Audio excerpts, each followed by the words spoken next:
Hey gorgeous, I am back today, and today we're talking about how to energetically downgrade someone. So this is a question that I get asked a lot because this is one technique that I've talked about before that really changed my life, as so many of my techniques, and this really helped my marriage. And this really was the big thing that started moving things in the right direction of inner work. And so what do I mean by energetically downgrade someone?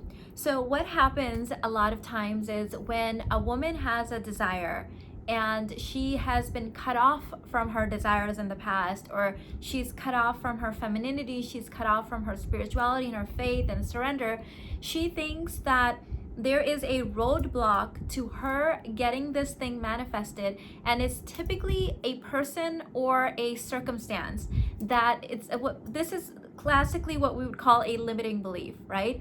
This can really manifest for women in relationships. So whether you are in a boyfriend-girlfriend relationship, which you know I'm not for, or you are married, oftentimes you will start thinking that the reason you're not getting XYZ is because of him. And you put all of your manifestation energy into him, controlling him, changing him, getting him to do what you want and getting him to give this thing to you. But there is a huge problem with this, obviously, because you're, one, breaking his free will, and two, you're getting into a power struggle. And anytime you get into a power struggle with someone, what do? They fight harder, right? It's like the anti-influence. Get into a power struggle and then you cannot influence anyone, right? So what technique that I teach for this is the technique that I personally ended up using in my life, is you energetically downgrade that person, meaning you take away your energy off of that person or that situation and you go back to the drawing board of your original desire. Okay, so let's say you want marriage. When you are in a boyfriend-girlfriend relationship, you're gonna think that you can't get married because your boyfriend is not proposing. But the thing is, you getting married, you getting your desire fulfilled has nothing to do with this one human being, because human beings are not gods. And one human being doesn't have that kind of power to keep you from your desire. Only you have that kind of power, right? So how you would energetically downgrade him is that you would let him know, I accept your free will that you don't want to get married. I'm very disappointed to hear that. However, I very much desire marriage, and therefore I will be rotational dating. Easy, okay? No longer all the attention on him, no longer he's not giving me the thing. You have energetically downgraded him. Now you can keep him in your rotation if you want to. You can, but you don't have to. And a lot of times when they see that you are moving away from them and now you're going to be dating other people, they will propose if they ever were going to.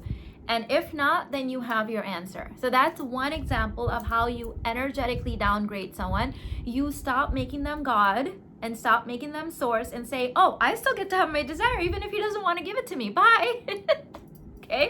Watch me get it anyways, okay? That's one way. So let's think of another example. Let's say that you are married and you want romance. And you're like, well, my husband won't romance me and he won't energetically downgrade. You take away the energy from him and you go back into your journal and you say, well, I would love romance. What does romance mean to me? Okay, and then you write out, romance means to me candlelit dinners. Romance means to me flowers and diamonds and dressing up, whatever that means to you. Romance means different things to different people. And then you start creating that in your life, okay? Create situations where you're having candlelight dinner with yourself, or candlelight dinner with a girlfriend, or candlelight dinner with your kids, or taking yourself out on romantic walks, ordering flowers for yourself, whatever your definition of romance is, fully engaging with it, and you get to have it regardless if someone gives it to you or not. And the great irony of this is, and I'm afraid to tell you this because a lot of you guys can get stuck in the outcome energy. You start like, is he doing it yet? Is it working yet? Don't do that. However, what we've seen is that when you become and embody in yourself in romance, you start getting it from all places. Okay? He'll start noticing that your energy is shifted. He'll start noticing that other men are noticing you, and you're just radiating a whole different level of embodiment and romance. And he'll start having that permission to come towards you because you're no longer complaining and nagging and making him your God. Okay? So that's another example. Third example, let's say that you want to manifest money, okay? Or a certain lifestyle. And now you're thinking, well, you can't have it because of your job, or you can't have it because your man doesn't make enough. Again, you are making human beings and human entities like companies your God. Energetically downgrade, take your energy back, go into your journal, go into your vision board, wherever you write down your goals, and you say, well, I get to have more money, travel, abundance, higher net worth, whatever the thing is. Okay, how? I don't know. I don't care. God, you have full permission to give it to me from any source you want to, as I know you always do. And you start being in that energy, getting excited about where it's coming from, daydreaming about it, visualizing about it, whatever the thing is, putting yourself in the energy of it. If it's a new home, go to open houses. If it's travel, go and look at websites showcasing that place that you want to visit, or talking to travel agents. Put yourself in that energy and don't worry about who's not giving it to you. So that is how you energetically downgrade and stop blaming other people for your happiness, because no one else has that kind of power.